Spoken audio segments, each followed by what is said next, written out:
Welcome back, guys, to Table Talk with Zach and Carly, episode 3, Prioritizing Your Marriage.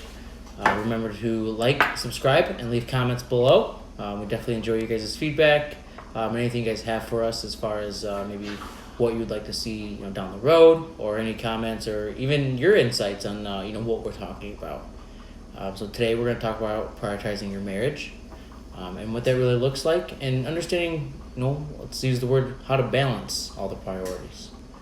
So today, like Zach said, we're going to be talking about prioritizing your marriage or your relationship. So in order to do that, we're going to take you way back to the beginning, to the courtship of your relationship. And I want you to think for a minute about what that entailed, what you guys did together, all of that. Because it's important when you are looking at your priorities now in marriage, you have children, you have work, whatever it might be. What did it look like then? Chances are it probably held them in a very high priority. You guys probably went out more than, once a week, or you made time together at night, made dinner, whatever it might have been. And now, as we progress through, you're married, great, or maybe you're in a long relationship, whatever that might be. Maybe you have children together now, like we do. And all those priorities change. Somehow we decide that, our partner, they're here for the long haul. That's why we married them. But unfortunately, relationships are very hard work. So, like Carly said, thinking back to the courtship early on and how easy it was, right, to make each other a priority. You were, the most exciting thing in each other's life. Not saying, you're still not, because she still is. But maybe, it was simple and easy to make her the priority, or make your significant other the priority. I think, as we move on, she talked about, kids, careers, other responsibilities.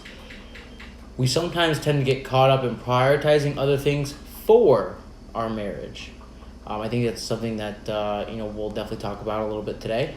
And really understanding is just because you're doing something for someone, it doesn't necessarily mean that they're the priority.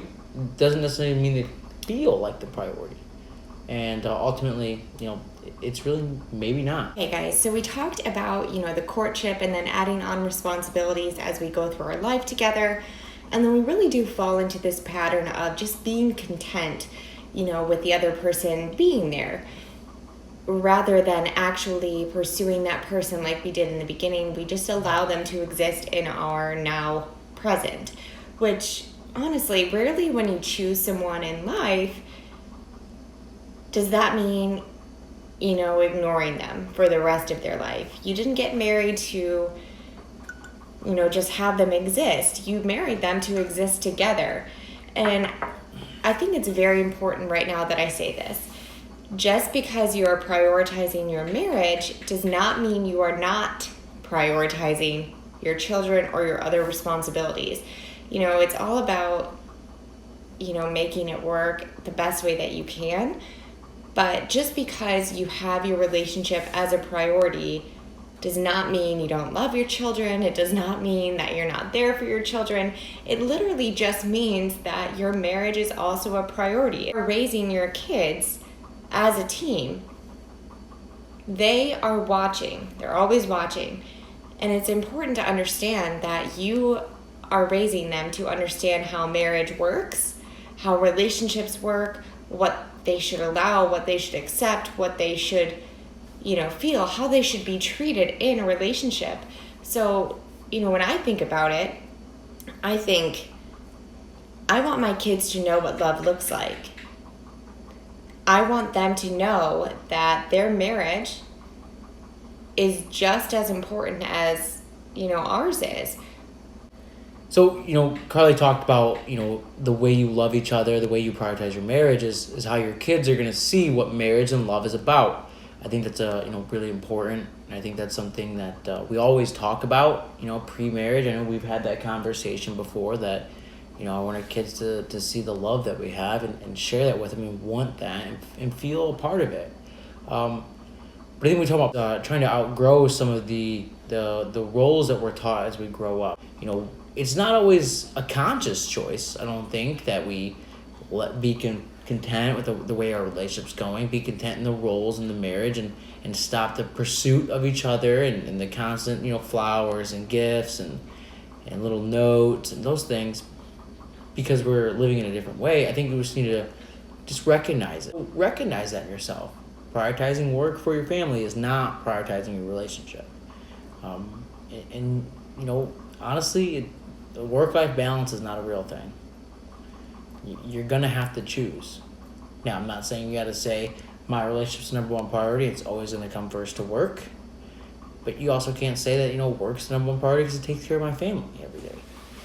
You got to give and take with who gets your attention. And, you're never going to have that perfect schedule that allows you to do both at the same time. Okay, guys, so Zach touched on, the roles and how we were raised, what we were taught to prioritize. It's fine if, you've never heard about prioritizing your marriage, or maybe, you've thought about it, or maybe you do it religiously and this is something that you're super passionate about, just like we are. Either way, we're glad you're here. We're glad you're listening. And it's important to understand, that growth is okay in a relationship. So, be open to new things, be open to having these conversations with your partner, because that is how you grow together. That's how you communicate, forgiveness, all of it. It's all encompassed into growth. So, how do you prioritize your marriage? How do you do it? How do you balance everything that needs to get done and still make time for one another? How you prioritize, may look different for, everybody, right? How you guys want to spend that time, what's important to you. One way we do it is making the time on Sunday to plan out our week. So we know what that week looks like, and we can carve out the time for each other and understand what our week's going to look like. We go into the details of what's for dinner, who's making dinner, who's going to give the kids baths this day, which days are we going to do it together, right? I think doing that gives the other person time to know, okay, Monday night I'm going to not have to deal with the kids, going down, fighting, being all that craziness. I can sit on the couch, drink a glass of wine, read a book, or just sit there and watch my husband struggle as he's trying to get a 2-year-old into a diaper. She's running around the house screaming, no. Right? She deserves that. Right? And that is part of prioritizing the marriage, right? Allowing her to have her own time to grow, to relax. Same with me. And then we also do a date night, right? We carve that time out to make sure that, hey, for these 4 hours, 5 hours, the priority is each other. And we're going to do whatever we want to do, and it's just going to be us, not the kids, no phones really. We're not talking to other people. Right, my work phone stays at home. The focus is on each other. So Zach talked about, planning out our week, and then of course our date night matters. It matters to have that flame, that courtship, that excitement of, ooh, what are we doing for date night? I'm so excited. Let's try this place. Let's do this.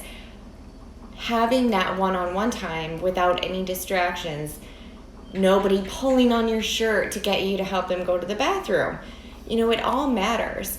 So I hear a lot, and I get a lot of, comments and questions about date night.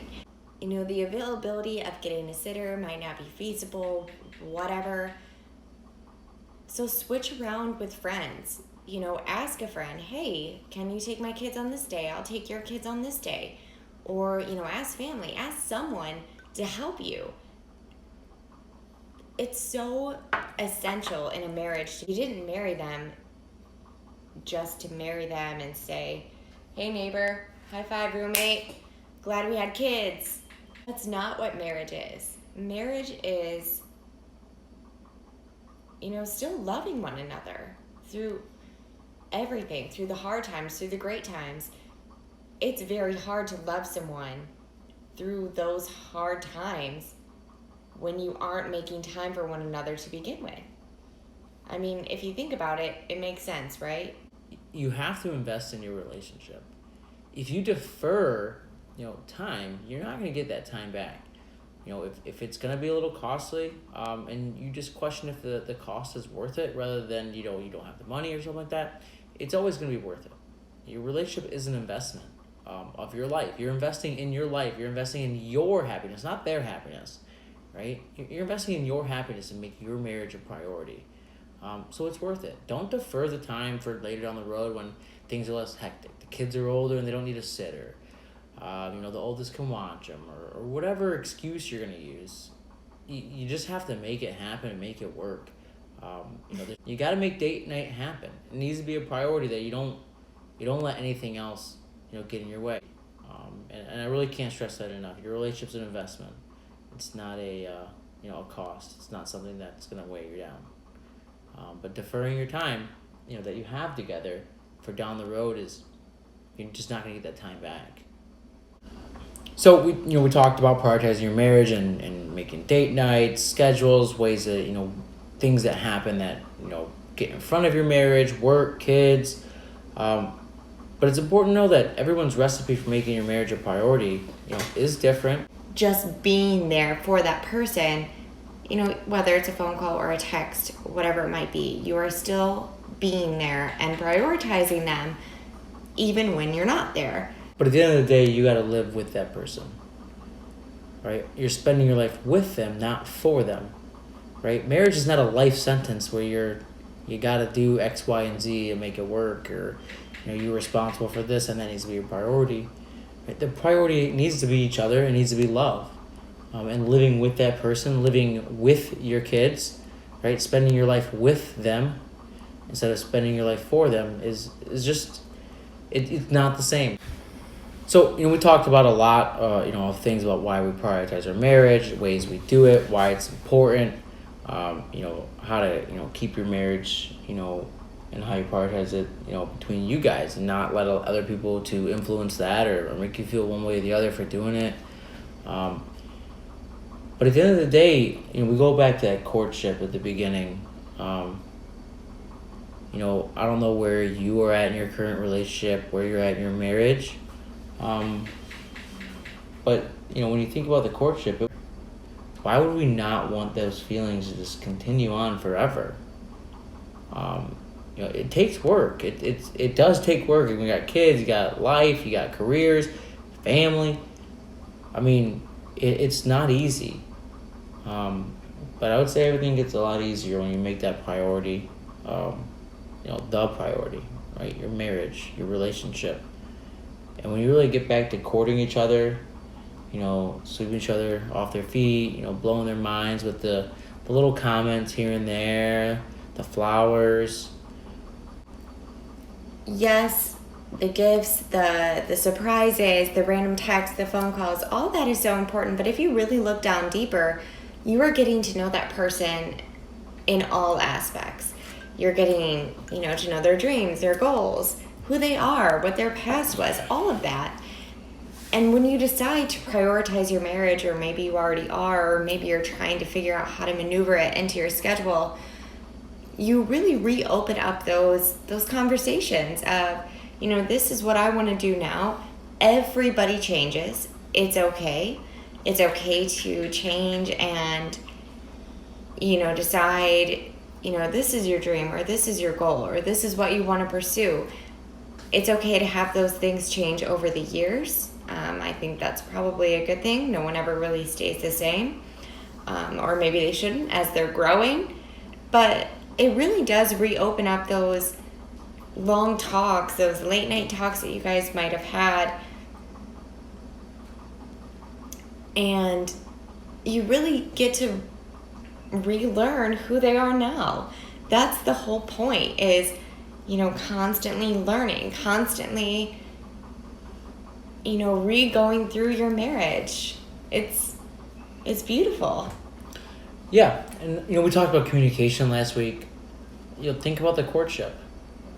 When I think about the courtship, I was probably the best listener on earth. I wanted so bad to just know everything about her.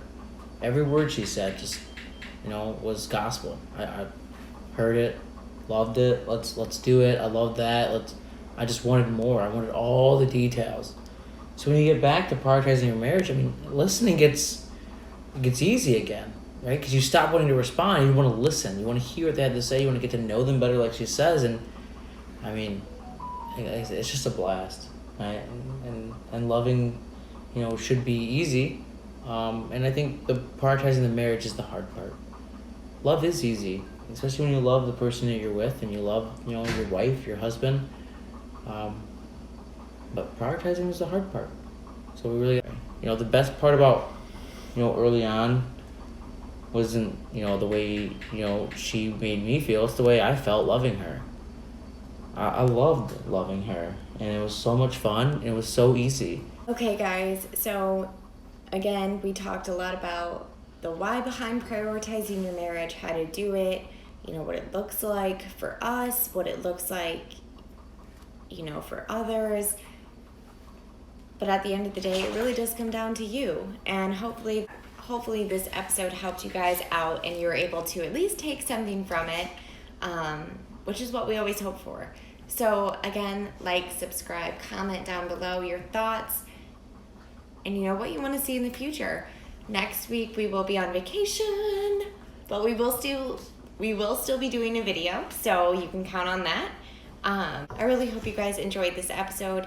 Thank you for watching, and this is episode 3, Table Talk with Zach and Carly, all about prioritizing your marriage. Cheers.